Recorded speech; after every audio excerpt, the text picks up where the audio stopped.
हमारे हिस्से आते ही कुत्ते के मुंह जैसा बन गया है। राष्ट्रपिता वही जो राष्ट्र की माँ। जिन्ना से इतनी नाराजगी? उस दिन हमने फौलाद का दीदार किया, पर वहां की औरतें, उफ, ये लहराती जुल्फें और तो जबरदस्त। वो भी अपने इसी शौक के चलते की थी या कश्मीर के लिए कोई और वजह, कोई और खास ऑब्सेशन है आपका? पर अब कश्मीर हमारी मजबूरी है, गोटे बेच के। वो दोस्त नहीं, दोस्त की लेने वालों में से है। हमारे वजीर आला शरीफ साहब की वजह से हम कटोरा लाए हैं साथ में। 1992 के बाद से आपने कोई भी वर्ल्ड कप नहीं जीता। हमारे खिलाड़ियों में काबिलियत तो बहुत है, उसे छक्कों का शौक है। हमारी इंग्लिश कमजोर नहीं, इंग्लिश हमारी कमजोरी है। दीवाने हैं दीवाने। इसका जिम्मेदार जिन्ना और गांधी है। ये तो अभी जीपे करके आए हैं। आपका दिमाग ठिकाने पर है? गजवाए हिंद।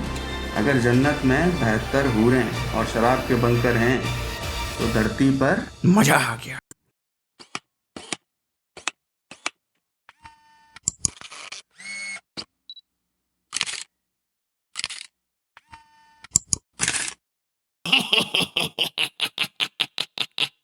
स्वागत है आपका हमारे शो पॉडमास्क में।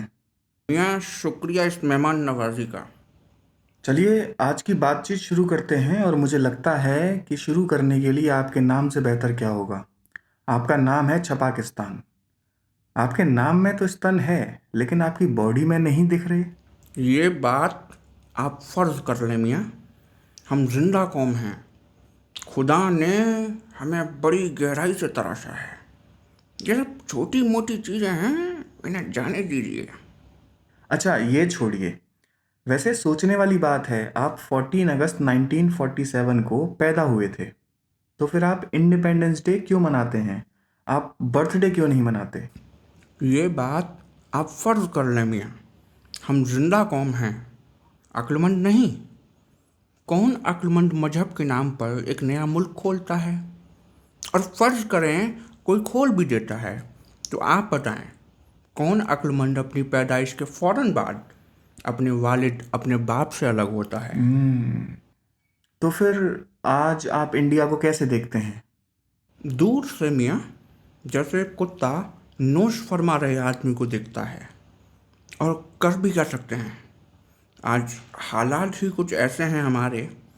और फिर आपके और हमारे बीच जो बाप बेटे का रिश्ता था, वो तो अब रहा नहीं। ये जो बाप बेटे के रिश्ते की बात आप कर रहे हैं, आपको क्या लगता है ये रिश्ता क्यों टूट गया? मियाँ, ये सारा फसाद कश्मीर की वजह से हुआ। हिंदुस्तान के सर पे एकदम किसी आलिशान ताज के जैसा सजा हुआ। भाई सुभान अल्लाह, क्या खूबसूरती थी उस ताज की। मियाँ ताज ऐसा कि जन्नत में बैठे फरिश्तों का भी ईमान डोल जाए। फिर क्या था मियाँ, उस कश्मीर नुमा ताज के लिए हमने हमारे वालिद से जंग छेड़ दी। जंग के आखिर में कश्मीर का थोड़ा सा हिस्सा हमारे हिस्से आया तो सही, लेकिन आप नक्शे पर देखें मियाँ, जो कभी हिंदुस्तान के ताज का हिस्सा था, हमारे हिस्से आते ही कुत्ते के मुंह जैसा बन गया है। बस मियाँ, मियाँ इतनी तौहीन के बाद हमने हमारा बाप बदल लिया। तो फिर अब आपका बाप कौन है? मेरा मतलब आपके राष्ट्रपिता कौन है? जैसे मियाँ हिंदुस्तान के लिए आपके राष्ट्रपिता हैं, ऐसे ही हमारे लिए हमारे बाबाए कौम मोहम्मद अली जिन्ना हैं। वो बात और है मियाँ कि हमारे बाप ज़रूरत पड़ने पर बदल जाते हैं। जिन्ना को राष्ट्रपिता मानने की कोई खास वजह? मियाँ, राष्ट्रपिता वही जो राष्ट्र की माँ। ये बात आप फर्ज कर लें मियाँ, पहले मज़हब के नाम पे एक मुल्क खोल लिया, फिर खुद ही खुद वजीर आला बन गए। उसके बाद कश्मीर के लिए सारे मुल्क को भड़काया। मियाँ एक पल को पूरे मुल्क को लगा था कि ये गद्दी जिन्ना साहब को खुद के लिए चाहिए।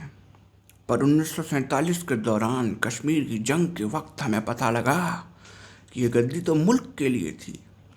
अब हर जंग में उसी गद्दी पर हमें लिटाया जाता है और फिर छपाक छपाक। मियाँ, तभी तो हमारा नाम छपाकिस्तान पड़ गया। हमारे वालिद हमें इस्लाम का खलीफा बनाना चाहते थे, पूरे मुल्क को मियाँ खलीफा बना दिया। जिन्ना से इतनी नाराजगी, लेकिन इसकी वजह क्या है? देखिए मियाँ, 4 मर्तबा हमारी आपसे जंग हुई है, 1947, 1965, 1971 और 1999। और कमाल है मियाँ, हर मर्तबा हम खुद ही बिछने चले आते हैं। आप लोग भी मियाँ कमाल करते हैं, एक ही बार में निचोड़ क्यों नहीं देते? आप लोग भी पूरा फोर प्ले का लुत्फ उठाते हैं। मियाँ आप देखिए, 1947 में आपने सिर्फ कपड़े उतार के छोड़ दिया, 1965 में आपने गर्म करके ठंडा छोड़ दिया, पर 1971 मियाँ, 1971 में आपने हमारे धागे खोल दिए। भाई वाह, कोना कोना हिला दिया। उस दिन हमने फौलाद का दीदार किया। उफ। अच्छा, ऐसा ऐसा क्या हुआ था 1971 की वॉर में जो आपको आज तक गूज़बम्प्स फील हो रहे हैं? मियाँ, वो हमारी जवानी का दौर था। हमारी फौज प्यासी घूम रही थी और तभी ईस्ट पाकिस्तान के लोगों ने बगावत कर दी। वो काफिर लोग हमारी फौज के खिलाफ खड़े हो गए मियाँ। आप फर्ज करें मियाँ, हम तो जिंदा कौम हैं। वहाँ हमने हमारी फौज तैनात की हुई थी, पर वहाँ की औरतें, उफ मियाँ, बंगाली औरतें मियाँ, बंगाली औरतें, ये लहराती जुल्फें, ये अदाएं तौबा, रसीले होंठ और तो जबरदस्त आंखें। आंखें मियाँ, आंखें। गुस्ताखी माफ मियाँ, हम भी तैनात थे और हमारा भी आग लगी हुई थी और उन औरतों को देखकर हम बेकाबू हो गए। आप फर्ज करें मियाँ, करीब करीब 3 लाख औरतें लगीं उस आग को बुझाने के लिए, लेकिन आग थी कि बुझ ही नहीं रही थी। तो हमारे एक जनरल हुआ करते थे आर्मी के, आमिर अब्दुल्ला खान साहब, वो बोले कि चलो हिंदुस्तान का घूंघट उठाते हैं। हमारी फौज ने यहाँ गलती कर दी। गलती कैसी? मियाँ, हमने नीचे का घूंघट उठाया हुस्न का दीदार करने को, नीचे से निकला कुतुब मीनार हमारा ही शिकार करने को। उस दिन जो झटके मारे हैं आपने, आज भी महसूस होते हैं। उफ, मजा आ गया। आपके साथ इतना सब कुछ हुआ और आप कह रहे हैं कि मज़ा आ गया? ये कुछ समझा नहीं मैं। मियाँ, फर्ज करिए कि आपके कान में खुजली हो रही है और आप माचिस की तीली से अपना कान खुजा रहे हैं। अब बताइए, मज़ा आपके कान को आएगा या माचिस की तीली को? और हम तो शुक्रगुजार हैं आपके। ये तो अब हमारा शौक है और हम जल्दी ही इसे अपनी नेशनल हॉबी बनाएंगे। मतलब आप ये कह रहे हैं कि 1971 की वॉर से आपका कोई नुकसान नहीं हुआ? मियाँ, ये एक संगीन राज है। ये तो हमने हमारी आवाम को भी पता नहीं लगने दिया। तो फिर ये बताइए, 1999 में जो कारगिल की वॉर की थी आपने, वो भी अपने इसी शौक के चलते की थी या कश्मीर के लिए कोई और वजह, कोई और ख़ास ऑब्सेशन है आपका? आप फर्ज करें मियाँ, हम तो जिंदा कौम हैं और जिंदा कौम में बीमारियां बहुत लगती हैं। हमें इल्म है कि कश्मीर के लिए हिंदुस्तान से कई मर्तबा जंग की है, पर अब कश्मीर हमारी मजबूरी है। मजबूरी? मतलब कश्मीर अब आपकी मजबूरी कैसे है? मियाँ, 1971 की उस जंग में जब हमारे 93,000 जंगी सिपाहियों ने हिंदुस्तानी फौज के सामने सरेंडर किया, तब हमारे धागे खुल गए। मज़ा तो आया, लेकिन बवासीर हो गया। मियाँ देखिए, कश्मीर में होता है सेब, केसर, चेरी, काला जीरा, बादाम, अखरोट। और मियाँ ये सब बवासीर के इलाज में मदद करते हैं। मियाँ आप लोग वो शेर बोलते हैं ना, दूध खीर करके कुछ। आज हम भी आपकी पॉडकास्ट से एक शेर पढ़ना चाहते हैं, मुलाहिजा फरमाइएगा। इरशाद इरशाद। ना दूध मांगते हैं ना चाहिए खीर, ना दूध मांगते हैं ना चाहिए खीर, हमें है बवासीर इसलिए चाहिए कश्मीर। तो क्या इसीलिए आप ठीक से बैठ नहीं पा रहे हैं? नहीं नहीं मियाँ, ये तो अभी जीपे करके आए हैं। पेमेंट थोड़ा ज़्यादा था तो 5 घंटे लग गए। थोड़ा सूजी हुई है और कोई बात नहीं। किस चीज़ का पेमेंट? अरे कुछ नहीं मियाँ, वो कुछ लोन चल रहे हैं IMF और वर्ल्ड बैंक से, तो उनका ही ब्याज है जो हमें भरना पड़ता है। ओह, टोटल कितना कर्ज है आपके ऊपर? देखिए मियाँ, कर्जा तो ज़्यादा नहीं है, बस इंटरनल और एक्सटर्नल मिला के कुछ 200-250 बिलियन के आसपास का कर्जा है। पर इसे चुकाने के लिए हमारे पास अब एक मास्टर प्लान है। क्या मास्टर प्लान है आपका? मतलब इस डेट प्रॉब्लम से कैसे निपटेंगे? गोटे बेच के। देखिए गणित एकदम सीधा है। आप फर्ज करें मियाँ, हिंदुस्तान में जो दाम है गोटों का वो है 7 करोड़ के 2 गोटे। कुल कर्जा मान लेते हैं हमारा $250 बिलियन, जो होता है 20 लाख करोड़।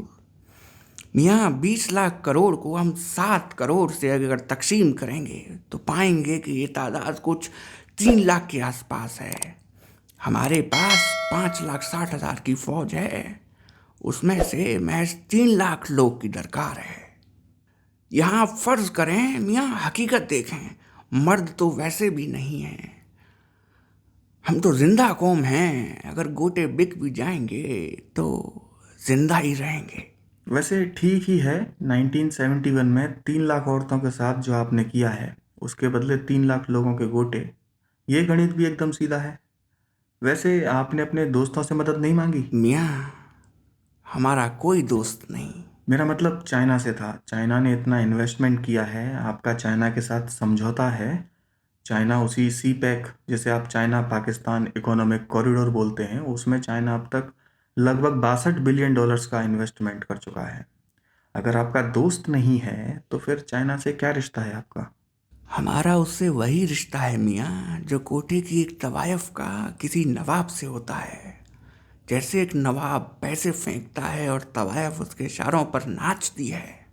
हमने तो नवाब को थोड़ी सी इज्जत दी थी, बाकी तो उसने लूट ली। लेकिन मियाँ हमें इल्म है कि इसके जिम्मेदार हम ही हैं। मियाँ हमने अपनी औकात भूल कर उसे दोस्ती करने की कोशिश की थी। एक मर्तबा हमने उसे तोहफे में एक ज़मीन का टुकड़ा दिया था, पर लगता है नवाब भड़क गया। तभी से पैसे फेंक कर ज़मीन कब्जाए जा रहा है। और देखिए मियाँ, जहाँ तक बात रही दोस्ती की, वो दोस्त नहीं, दोस्त की लेने वालों में से है। और जो घाव उसने हमें दिए हैं वो पूरे 6 इंच गहरे हैं। ओहो, वैसे अफवाह तो ये भी है कि आपने अमेरिका के लिए बहुत सालों तक दलाली की है। पूरा तालिबान और कई सारे ग्रुप्स को आपने ट्रेनिंग दी है उसके लिए। उन्होंने भी आपको बिलियंस में डॉलर दिए हैं। आप उससे मदद क्यों नहीं मांगते? मियाँ इस धंधे की बस यही दिक्कत है कि जब क्लाइंट को माल टाइम से सप्लाई ना हो या माल पसंद ना आए तो क्लाइंट के झटके हमें ही खाने पड़ते हैं। इज्जत भी जाती है और क्लाइंट भी। ये सच है कि ये सारे ग्रुप्स को ट्रेनिंग हमने ही दी है, पर हमारे क्लाइंट को क्वालिटी पसंद नहीं आई और अब ना इज्जत है हमारे पास और ना ही हमारा क्लाइंट। हाँ, जब ट्रेनिंग देने वाले ही कुछ नहीं उखाड़ पाए तो फिर जिन्हें ट्रेनिंग दी है वो क्या कर लेते हैं। खैर, अगर दोस्त से मदद नहीं मिल रही है आपको तो फिर खुद कुछ क्यों नहीं करते आप? मियाँ हम तो जिंदा कौम हैं भाई, आपको तो पता ही है, काफ़ी फैला हुआ बिजनेस है। हमें इल्म है कि इन दिनों कुछ खास डिमांड में नहीं हैं, लेकिन आप एक बार ये रशिया, यूक्रेन, इसराइल, फ़लस्तीन, ईरान, इन सब की जंग रुकने दें, फिर आप देखेंगे हमारा धंधा फिर से बरकत करेगा इंशाअल्लाह। और फिर आप देखें मियाँ, चौकी के धंधे में बड़े बड़े क्लाइंट हैं हमारे। आप देखिए IMF, world bank, America, China, और अब तो हम भीख भी मांगने लगे हैं। हमारे वजीर आला शरीफ साहब की वजह से हम कटोरा लाए हैं साथ में। वापस लौटते हुए धंधे पर ध्यान देते हुए जाना है। वैसे आपको ये सब काम करने में शर्म नहीं आती? मियाँ, शर्म कैसी? अम्मी जान कहती थी, धंधा छोटा या बड़ा नहीं होता, दुकान होती है। इतनी सी दुकान थी हमारी, देखिए कितनी बड़ी हो गई है। वैसे क्या आपको टेंशन होती है? हाँ मियाँ, कभी कभी सोचते हैं तो बहुत टेंशन होती है, मतलब बता नहीं सकते हैं आपको। तो फिर इतने सब झमेले के बीच आप चैन से सो कैसे पाते हैं? मुठ मार के। चलिए, आपके रोने धोने से उठकर कुछ क्रिकेट की बात करते हैं। 1992 के बाद से आपने कोई भी वर्ल्ड कप नहीं जीता। इसकी क्या वजह है? मियाँ, हम तो जिंदा कौम हैं, पर जिंदा कौम को भी डर लगता है। हमारे खिलाड़ियों में काबिलियत तो बहुत है। आप हमारे बॉलर्स देखें, क्या ऊंचे ऊंचे बॉलर्स हैं हमारे। भाई सुभान अल्लाह। आप इरफान को देखें मियाँ, माने कोई दूसरे माले से गेंद फेंक रहा हो। आप शाहिद बकरीदी को देखें, उसे छक्कों का शौक है, कैसे कैसे छक्के मारता है। आप आप मियाँ, आप खोएब अख्तर को देखें, क्या रफ्तार है उसकी भाई, वाह। 140, 150, ये आपकी वंदे भारत से भी तेज हैं, पर जीतने से डरते हैं। तो फिर आप ये कह रहे हैं कि आपकी टीम को वर्ल्ड कप जीतने से डर लगता है? थोड़ा और समझाएंगे क्या? मियाँ, आप देखें, इमरान खान की कप्तानी में हमने वर्ल्ड कप जीता था। आप आज उनका हश्र देख लें, वो जेल में है मियाँ, और गोली भी खा चुके हैं। इसलिए वर्ल्ड कप जीतने के लिए कोई तैयार नहीं होता। और जैसे तैसे मियाँ हम किसी दिलेर को ले भी आए तो आप लोग वर्ल्ड कप पाकिस्तान में नहीं होने देते। और बाहर जब कोई टीम जीतती है तो उसका आप लोग इंटरव्यू इंग्लिश में करते हैं। बस यहीं हम मैच हार जाते हैं। क्या इसका मतलब ये है कि आपकी टीम की इंग्लिश कमज़ोर है? मियाँ, हमारी इंग्लिश कमज़ोर नहीं, इंग्लिश हमारी कमज़ोरी है, और महंगी भी। हर देसी ठर्रा पीने वाले की कमज़ोरी होती है। आप फ़र्ज़ करें मियाँ, ये बेवड़े फ्री की इंग्लिश देखते ही गटक जाते हैं, और फिर इनकी सारी लाइन लेंथ के धागे खुल जाते हैं। इंग्लिश की बात करके मियाँ आपने हमारा ध्यान भटका दिया। क्या पॉडकास्ट करेंगे आप? चलिए, तो थोड़ा टॉपिक बदल देते हैं। आप अपने बारे में ऐसी 4 बातें बताएं जो आज आपकी पहचान है। इंशाअल्लाह मियाँ, आज हम सुपर पावर हैं। हमारे पास परम गंडू हथियार है, हमारा कलमा देखिए आप। आज हम दुनिया के इकलौते इस्लामिक एटॉमिक पावर हैं। आप देखिए कितने बड़े बड़े मुल्कों के साथ हमारा बिछना लेटना होता है। चीन, अमेरिका जैसे देश हमारे क्लाइंट हैं। और दूसरा आप देखें मियाँ, क्या आज पाकिस्तान की वजह से ही बड़ी बड़ी एंटीवायरस कंपनियां हैं। दुनिया को सबसे पहला कंप्यूटर वायरस हम ही ने दिया है मियाँ। वो बात अलग है कि कोविड के मामले में चीन बाजी मार ले गया। नाइस। तीसरा आप देखें मियाँ कि आज पाकिस्तान दुनिया का इकलौता जिम्मेदार मुल्क है, इकलौता। पूरी दुनिया में कहीं भी प्लेन हाईजैक हो, कहीं कोई विस्फोट हो जाए, कहीं कोई धमाका हो, कोई आतंकवादी हमला हो, या कहीं बंदा फट जाए, मियाँ किसी भी मुल्क में कुछ भी ऐसा हो, तो आप देखें कि एक ही जिम्मेदार मुल्क है। इंशाअल्लाह मियाँ, आप हमारा रुतबा देखिए, सारी दुनिया की नज़रें हम पर ही होती हैं। और चौथा आप देखें मियाँ, हमारी खूबसूरत लड़कियाँ, आहा हा, क्या खूबसूरत बलाएं हैं भाई, सुभान अल्लाह। मियाँ हमारे मुल्क की लड़कियाँ, और मियाँ आपके तो मुल्क के लड़के भी हमारी लड़कियों पे फिदा हैं, दीवाने हैं, दीवाने। ये बात तो है। यही तो बंटवारे का असली गम है। आप फर्ज करें मियाँ, ये जो आपके चेहरे पर गमों की आंधी है, उसका जिम्मेदार जिन्ना और गांधी है। खैर, चलिए आपके स्पेस प्रोग्राम के बारे में थोड़ी सी बात करते हैं। चांद तक पहुंचने की आपकी कोशिश कहाँ तक पहुंची? मियाँ, हम तो चंदा मांगने वाले लोग हैं। चांद पर जाकर क्या करेंगे? देखिए, चांद पर रोटी, चावल, बिजली, पानी, पेट्रोल कुछ नहीं है। और जैसे जैसे हालात हैं अभी, आप कुछ और साल रुकिए, हम अपने मुल्क को ही चांद बना देंगे। वैसे चांद पर अब तक 12 लोग चढ़ चुके हैं। हम ये रिकॉर्ड भी तोड़ देंगे। चलिए, चांद के बारे में तो बातें बहुत हुई, थोड़ा सा हम ज़मीन पर वापस आते हैं और आपकी आवाम के बारे में बात करते हैं। क्योंकि अब देखिए, आप भी इंडिया की तरह ही एक डेमोक्रेटिक कंट्री हैं। तो अगर आप अपनी डेमोक्रेसी को इंडिया की डेमोक्रेसी से कंपेयर करते हैं तो आपको क्या लगता है? मियाँ, हम तो जिंदा कौम हैं। आपकी डेमोक्रेसी की कोई बिसात नहीं हमारी डेमोक्रेसी के आगे। मियाँ, आपके इधर जब कोई चोर चोरी करता है तो उस पर पुलिस केस होता है, कानूनी कार्रवाई होती है, उस पर मुकदमे चलते हैं। मियाँ, हम लोग के इधर हम उनकी मजबूरी समझते हैं, हम उन्हें काम देते हैं, कोई फौज में, कोई सरकारी बाबू, और कभी कभी कोई खानदानी चोर मिल जाता है तो उसे हम सीधा प्राइम मिनिस्टर बना देते हैं। और मियाँ देखिए, इसी डेमोक्रेसी के चलते हमने कितनी तरक्की की है। आपके पास तो बस फटने वाले मिसाइल्स और रॉकेट्स हैं, हमारे तो लोग भी फट जाते हैं। हाँ, पर फटते तो हमारे यहाँ आकर हैं। मियाँ, ये तो मकसद की बात है, हमारी आपकी कोई जाती दुश्मनी थोड़ी है। कैसा मकसद? गजवाए हिंद। आपका दिमाग ठिकाने पर है? गुस्ताखी मुआफ मियाँ, पर आप तो जानते हैं इंग्लिश हमारी कमज़ोरी है।